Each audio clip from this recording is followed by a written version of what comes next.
পুরো এলাকার কারেন্টও চলে গিয়েছিল ঝড়ের তাণ্ডবে। টেকনিক্যালি কোনো কারণে হয়তো আইপিএসটাও চলছিল না সেদিন। তখনই দরজার কড়াঘাতের শব্দে চমকে উঠে মধ্যবয়স্ক মহিলাটির নাম রুবিনা খাতুন। পেশায় কলেজের একজন অদক্ষ উনি। একটি মেয়ে আছে তার, তবে সে দেশের বাইরে থাকে। স্বামী অনেক বছর আগেই পরলোক গমন করেছে। এই ফ্ল্যাটে বর্তমানে একাই তার বসবাস। বছরে এক কি বা দুজন চেনা জানা লোক আসে তার সাথে দেখা করতে, তা না হলে বাকিটা সময় একাই কাটে তার। আজ হঠাৎ এই ঝড় বৃষ্টির রাতে কে এসেছে ভাবতেই বুকটা কেমন কেঁপে উঠল।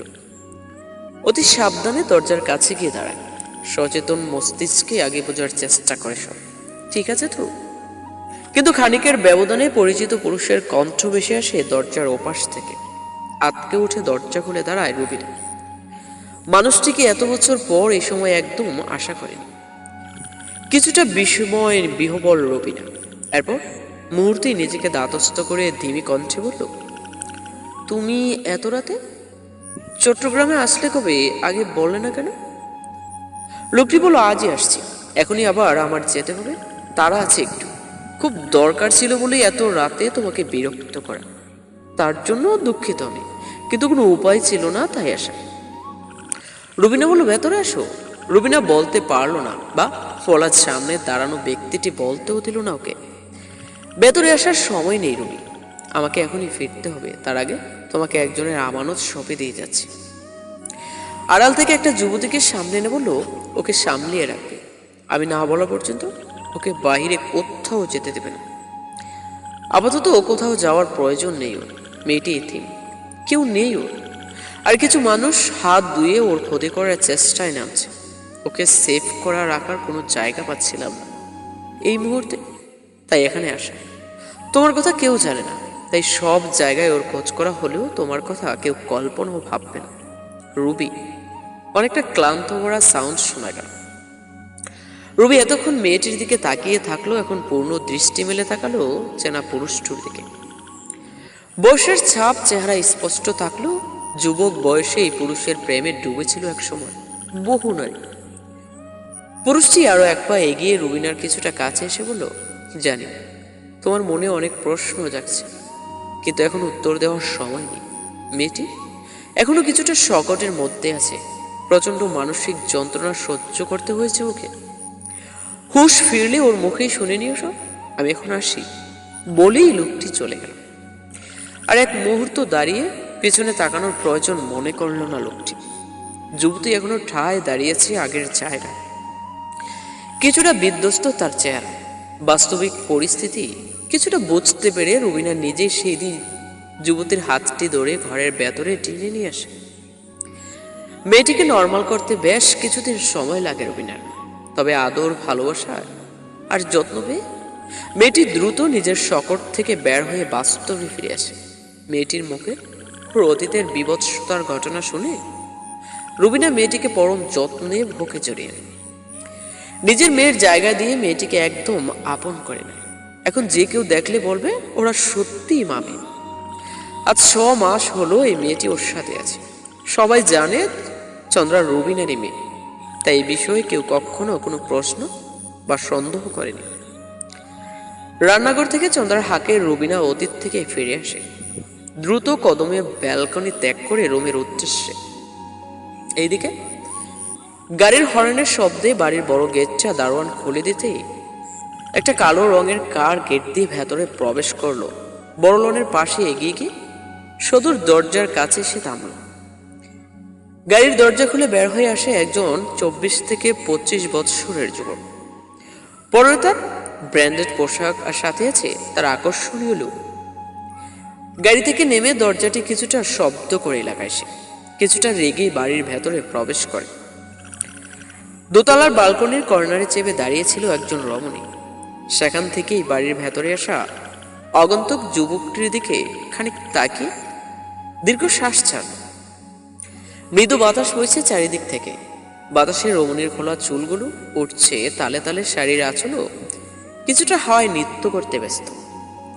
বালকনিটা চেয়ে আছে রং বেরঙের বেলি আর গোলাপ ফুলে। বাতাসের সাথে ফুলের গ্রান মিশিয়ে এক আবেদনময় পরিবেশ সৃষ্টি করেছে। কিন্তু রমণীর সেদিকে কোনো ভ্রুক্ষেপ নেই, তার দৃষ্টি শান্ত। চারপাশের কোনো সুখ যেন রমণীর মনে বিষাদ দূর করতে পারছে না। শূন্য আকাশে দৃষ্টি রেখে রমণী যখন নিজের ভাবনায় মশগুল, তখনই রুমের দরজা খুলে প্রবেশ করলো কিছুক্ষণ আগে আসা যুবকটি।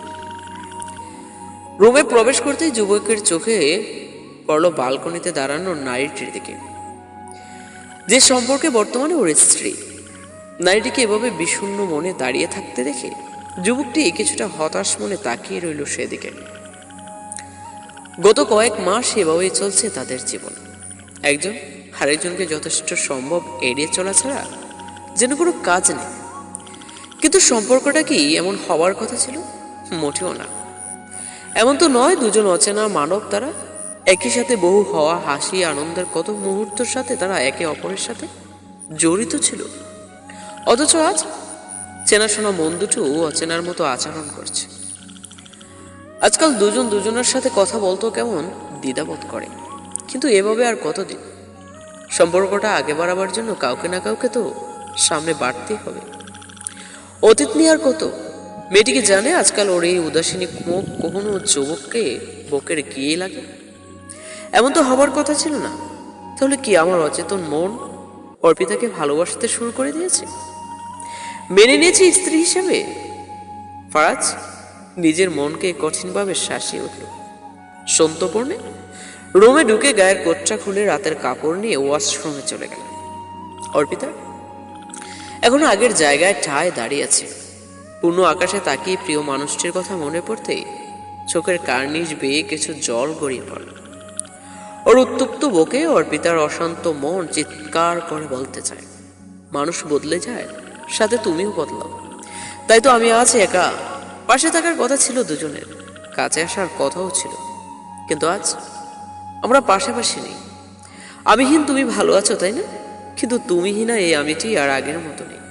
আমার নির্গম রাতগুলো সাক্ষী আমার স্বপ্নগুলো দুঃস্বপ্ন হওয়া। নিজের ভাবনার মাঝের পাশে কারো অস্তিত্ব অনুভব হতেই অর্পিতা নিজেকে সামনে নিল। মানুষটিকে সেও ওর জানা, তাই কিছু বলার প্রয়োজন মনে করলো না। তবে কেন জানি এই মানুষটিকে অর্পিতা এখনো অচেনা লাগে।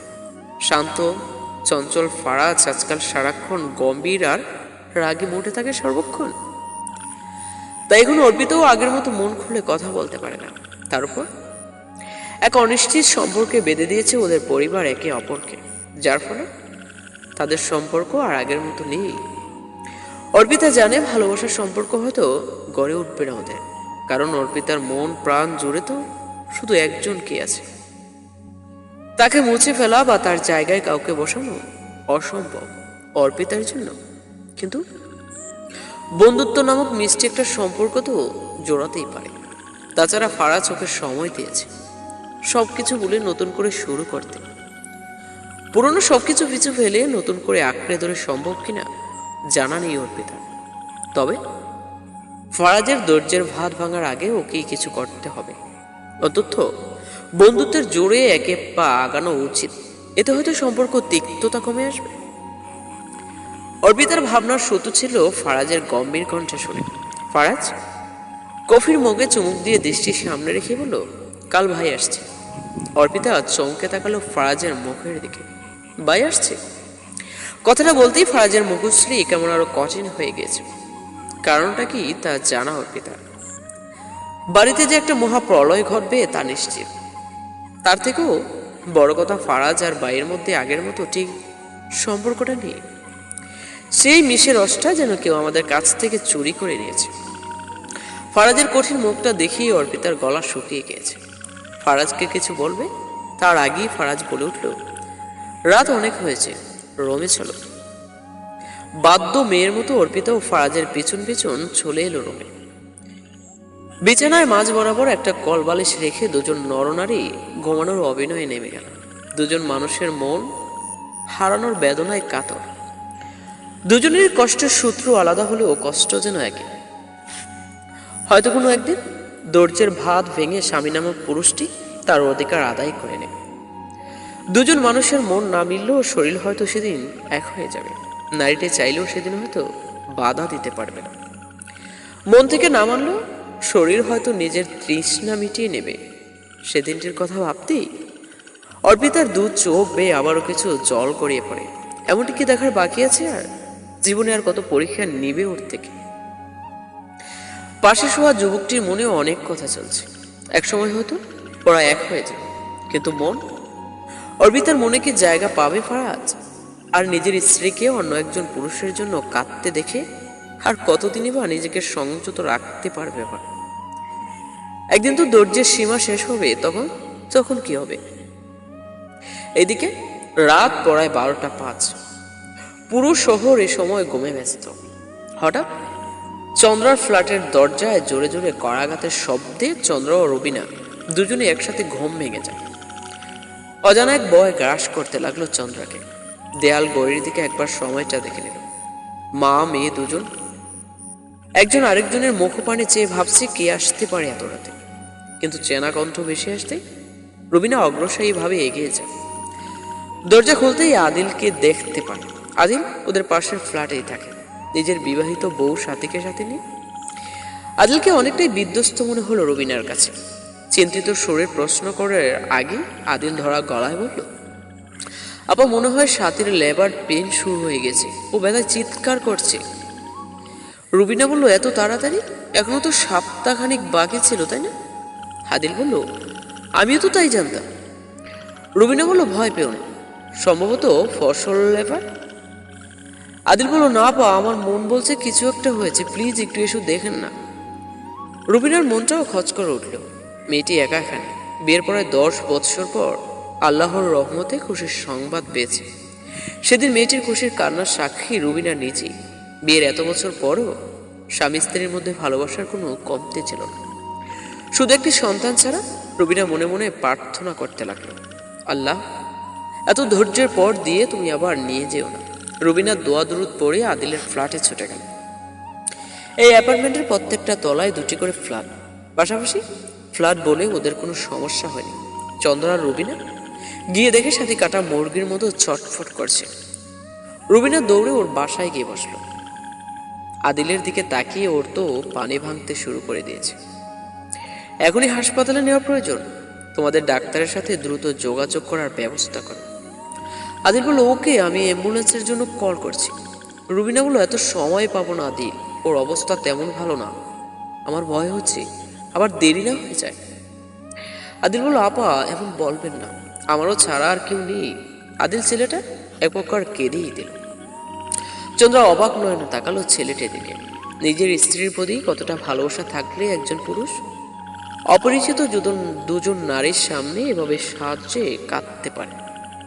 রুবিনা আদিলকে সান্ত্বনা দিয়ে বলল, এখন কাঁদলে চলবে না আদিল, নিজেকে শক্ত করো।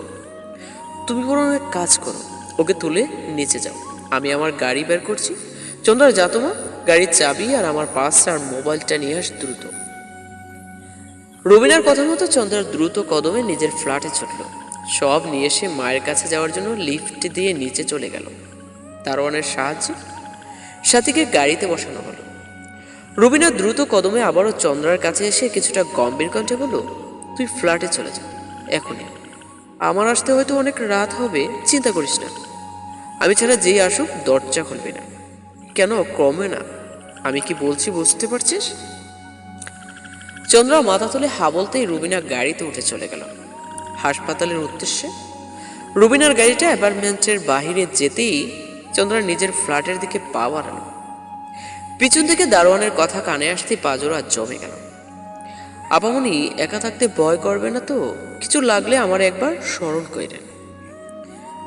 চন্দ্রা ভুরু যুগল কুচকে তাকালো দারোয়ানের মুখ লেগে থাকা বিশ্রী হাসি দেখে। চন্দ্রা সর্বশরীরে ঘিন হতে লাগলো। রাগে ঘৃণার নিজের ফ্ল্যাটের দিকে চলে যায় দ্রুত। গভীর রাত, রুবিনা এখনো ফিরেনি। চন্দ্রা অপেক্ষা করতে করতে একসময় তদ্রায় আচ্ছন্ন হয়ে পড়ে। হঠাৎ ঘুমের গোড়ে দম বন্ধ অনুভূতি হতেই চন্দ্রা অচেতন মস্তিষ্ক মুহূর্তেই জেগে ওঠে। নিজের শরীরের উপর ভারী কোনো বস্তু আভাস পায়। দ্রুত চোখ দুটো খুলে, কিন্তু চোখ দুটো খুলে বিশেষ কোনো লাভ হলো না, কারণ রুম জুড়ে একদম ঘুটঘুটে অন্ধকার বিরাজ করছে। চোখে দেখতে না পেলেও রানী ও নারী দেহের প্রতিটি কোণার সামনে পুরুষটির দেহের উত্তাপ অনুভব। চন্দ্রার মস্তিষ্কে ভেসে আসে প্রথমেই দারোয়ানের বিশ্রী লোলুপ মুখশ্রী। ভাবতেই ঘৃণ হতে লাগে। নিজের শেখানো কলা কৌশলে প্রয়োগ করার চেষ্টা করে পুরুষটির উপর, কিন্তু ফল লাভজনক হলো না, বরং পুরুষটি আরো শক্ত করে ওকে চেপে ধরে। চন্দ্রা চিৎকার করতে পারছে না, কারণ সে রাস্তা আর আগেই বন্ধ করে দিয়েছে। লোকটির ক্রমশ আক্রমণ চন্দ্রার ঠোঁটের উপর চলতে থাকে। একসময় চন্দ্রার শ্বাস বন্ধ হয়ে আসতে থাকে। একটু বাতাসের জন্য ওর বুক দরফর করতে থাকে। নিজের সর্বশক্তি প্রয়োগ করার চেষ্টা করে লোকটিকে সরাতে, কিন্তু সামনের পুরুষটি এমনভাবে চন্দ্রার হাত পা নিজের আয়ত্তে লক করেছে যে চন্দ্রা কিছু করার সুযোগই পাচ্ছে না। বরং ঘুমুটু অন্ধকারে চন্দ্রার ঘঙানি ছাড়া কিছুই শোনা যাচ্ছে না। চন্দ্রার ঘঙানির মধ্যেই অনুনয় করে বলছে, হয়তো ছাড়ো আমার। চন্দ্রার দুর্দশা আর অসহায়ত্ব দেখে হয়তো সামনের পুরুষটির মন কিছুটা গলতে সক্ষম হয়েছে। তাই তো চন্দ্রার উচ্চদয় ছেড়ে দিয়ে জোরে কয়েকটা নিঃশ্বাস ছাড়ল। গাঢ় সেই নিঃশ্বাস আছড়ে গিয়ে পড়ল চন্দ্রার চোখে মুখে। ছাড়া পেয়ে চন্দ্রা বিলম্ব না করে চিৎকার করতে চাইল। এবার পুরুষটি ওর আওয়াজ বন্ধ করতে মুখ চেপে ধরল। চন্দ্রার সন্ধানী দুই চোখ সামনের পুরুষটির মুখাবয় দেখতে চেষ্টা করতে লাগলো, কিন্তু আফসোস, এত অন্ধকারে যা স্পষ্ট নয়। পুরুষটি উচ্চতা আর দৈত্যরাজের মতো বিশাল দেহ বলে দেয় এটা দারোয়ান না, কারণ দারোয়ান লোকটি অনেকটা হ্যাংলা পাতলা। তাহলে এ ব্যক্তিকে? চন্দ্রার চিন্তার মাঝেই কানের কাছে মুখ নিয়ে পুরুষ অবয়টি অনেকটাই ঠান্ডা হিসিসি রক্ত জল দ্বারা গলায় বলল, এত ছটপট করছো কেন চন্দ্রমুখী? হঠাৎ চেনা কণ্ঠস্বর কানে আসতেই কোনো এক অজানা ভয় চন্দ্রার হৃৎপিণ্ডের গতিবেগ কয়েকশো গুণ বেড়ে গিয়েছে। অবদ্ধ ঘরের নিঃশব্দ পরিবেশ, চন্দ্রার হৃৎপিণ্ডের সেই ধুকপুক আওয়াজ স্পষ্ট শোনা যাচ্ছে। পুরুষটি নিজের পকেট থেকে মোবাইল ফোনটি বের করে ফ্ল্যাশ লাইট জ্বালিয়ে দেয় মুখের একদম কাছে। তীব্র অন্ধকারে মুখ চিরে এক ফালি আলোর প্রথম ছোঁয়ায় চোখ ধাঁধিয়ে উঠে চন্দ্রা। চোখ জোড়া কুচকে বন্ধ করে ফেলে, কিন্তু পরক্ষণে নিজের অন্যধম্য কৌতূহলের কারণ জানতে চোখ মেলে সামনে থাকা পুরুষ অবয়বর দিকে তাকায়। চরম বিস্ময় আর ভয়ে মুখ দিকে কেবল একটা কথাই বের হয়, আপনি? তো ফ্রেন্ডস, আজকের পর্ব এ পর্যন্তই। আশা করি আপনাদের ভালো লেগেছে। অবশ্যই কমেন্ট করে নিজের অনুভূতিটা প্রকাশ করুন। আর আমি জানি অনেকেই বলছেন কি হচ্ছে, গল্প কোথায় যাচ্ছে, সব মাথার উপর দিয়ে। আমি আবারও বলছি, অপেক্ষা করুন, সব নিজেই বুঝতে পারবেন। আজ আসি, দেখা হবে নতুন পর্বে। আল্লাহ হাফিজ।